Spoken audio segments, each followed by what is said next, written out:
حضرت امام علی رضی اللہ عنہ رستے سے گزر رہے تھے۔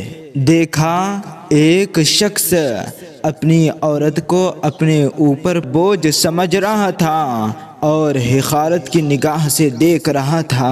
بس جیسے ہی امام علی رضی اللہ عنہ نے یہ دیکھا، آپ قریب گئے اور فرمانے لگے، اے بندہ خدا، جب بھی اللہ کے رسول کے پاس لڑکی کی پیدائش کی خوشخبری آتی تھی تو آپ فرماتے تھے کہ یہ ایک پھول ہے اور اس کے رزق کا ضامن اللہ ہے۔ یاد رکھنا، جو انسان اپنے عورتوں کی قدر نہیں کرتا، اس کو اپنے اوپر بوجھ سمجھتا ہے، تو وہ اپنے ہاتھوں سے ہی اپنے رزق کی راہیں ختم کر دیتا ہے۔ اے بندہ خدا، تیری مفلسی اور پریشانی کا سب سے بڑا سبب یہ ہے کہ تیرے گھر میں عورتوں کی عزت نہیں کی جاتی۔ جاؤ اپنے گھر میں عورتوں کی عزت کرنا شروع کر دو، اللہ تمہارے گھر میں اپنی رحمت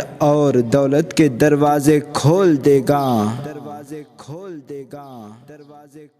اسی کے ساتھ ویڈیو کا اختتام ہوتا ہے۔ امید ہے دوستوں آج کا ویڈیو آپ کو پسند آیا ہوگا۔ اس کو لائک اور زیادہ سے زیادہ شیئر کر کے ہماری حوصلہ افزائی کیجیے گا، اور مزید ویڈیوز پانے کے لیے چینل کو سبسکرائب ضرور کیجیے گا۔ میں ملتا ہوں آپ سے اگلے ویڈیو میں۔ اپنا، رشتہ داروں اور گرد و نواح کے تمام لوگوں کا بہت خیال رکھیے گا۔ جب تک کے لیے اللہ حافظ۔